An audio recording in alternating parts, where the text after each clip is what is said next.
Welcome back to my channel. So ఇవాళైతే ఇప్పుడు పడే వర్షాలకి జలుబులు, దగ్గులు, ఫీవర్స్ చాలా ఉంటున్నాయి కదా. సో అందుకు నోరు ఏమి తినాలనిపించకపోయినా కూడా తప్పకుండా వేడి వేడి అన్నంలోకి నేను చూపించబోయే రెసిపీ మాత్రం తప్పకుండా ఇష్టపడతారు. అందుకే ఈ రెసిపీ ఈవెన్ నాకు కూడా కాఫ్ కోల్డ్ చేసింది. సో ఆ రెసిపీ ఏంటో చూసేద్దామా, వచ్చేసేయండి. ఇదేంటంటే కాకరకాయ కారం ఫ్రెండ్స్. సో ఆ విధానం ఎలాగో చూపిస్తాను. చాలామంది అయితే చేస్తారు, ఇది నా స్టైల్లో అయితే చూపిస్తున్నా. ముందుగా అయితే ఎండుమిరపకాయలు అయితే ఆయిల్ కొంచెం వేసుకొని ప్యాన్లో అయితే డీప్ ఫ్రై కాకుండా మీడియంలో పెట్టేసుకొని ఫ్రై చేసుకుంటున్నాను. మాడిపోతే కారం బాగుండదు.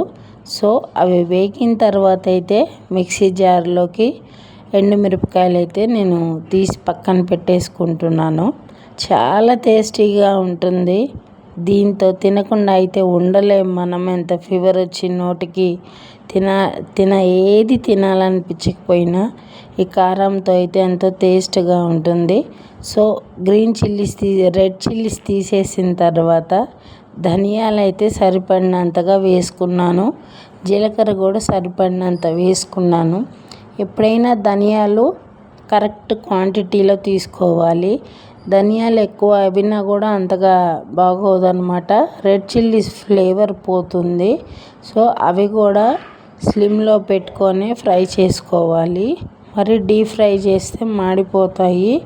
సో తప్పకుండా ఈ రెసిపీ ఎంతమంది ట్రై చేస్తారో నాకు కామెంట్ బాక్స్లో తెలియచేయండి ఫ్రెండ్స్.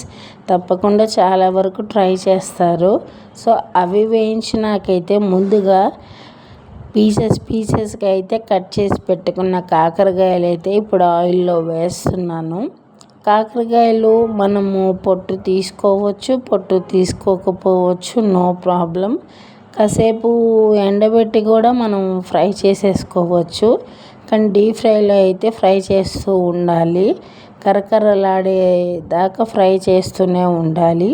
అప్పుడే ఆ కారంలోకి బాగా అవి కూడా కారంతో పౌడర్ లాగా మిక్సీ జార్లో వేసి కలుపుతున్నప్పుడు పౌడర్ అయిపోతాయి అన్నమాట. హై ఫ్లేమ్ కాకుండా మీడియం ఫ్లేమ్లోనే పెట్టుకుంటూ కలబెట్టుకుంటూనే ఉండాలి. మాడిపోకూడదు ఫ్రెండ్స్. ఎప్పుడైనా కారానికి ఏవి మాడినా కూడా టేస్ట్ అనేది పోతుంది. సో ఈ కాకరకాయలు వేయించుకున్నాక ముందుగా వేయించి పెట్టుకున్న రెడ్ చిల్లీస్, ధనియాలు అవన్నీ అయితే నేను మిక్సీ జార్లోకి వేసుకున్న. కొంచెం చింతపండు అయితే యాడ్ చేసుకోవాలి, ఎందుకంటే కొంచెం చేదు ఉంటే అది పోతుందన్నమాట. సో ఇప్పుడైతే కరివేపాకు యాడ్ చేసుకున్నాను కాకరకాయల్లోకి. సో ముందుగా వేయించి పెట్టుకున్న రెడ్ చిల్లీసు, ధనియాలు, చిన్నులపాయలు అవన్నీ ముందు పౌడర్ చేసుకున్నాను. అవి పౌడర్ చేసుకున్నాకే బాగా డీప్ ఫ్రై చేసుకున్న కాకరకాయలు మాత్రం రెడ్ చిల్లీ పౌడర్లోకి అయితే కలపాలి ఫ్రెండ్స్.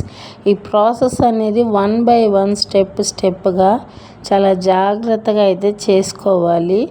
ఎందుకంటే అటు ఇటు ఏది ముందు వెనక వేసినా కూడా కొంచెం పాడవుతుంది అన్నమాట. ఇప్పుడు డీప్ ఫ్రై చేసుకున్నాం కదా కాకరకాయలు, ఆ కాకరకాయలు అయితే ఆ రెడ్ చిల్లీ పౌడర్లోకి అయితే యాడ్ చేసేస్తున్నాను 1 by 1. సాల్ట్ కూడా మనం చూసి వేసుకోవాలి. ఆల్రెడీ నేను చింతపండు కూడా సరిపోయినంతగా తీసుకున్నాను. ఎక్కువగా కూడా వద్దు, మనం వేసుకునే క్వాంటిటీని బట్టి చింతపండు వేసుకోవాలి. సో ఇప్పుడు అంతా గ్రైండ్ చేసేసాను పౌడర్ అయితే. ఇదిగోండి, వేడి ఎంతో టేస్టీగా అనిపించే ఈ వర్షాకాలంలో నోటికి ఎంతో రుచికరంగా జ్వరాలు వచ్చి దగ్గులు వచ్చి చాలామంది సఫర్ అవుతున్నారు. అందులో నేను ఒకదాన్ని కాబట్టి ఇదైతే నేను చేశాను. సో ప్లీజ్ మీరు ట్రై చేయండి.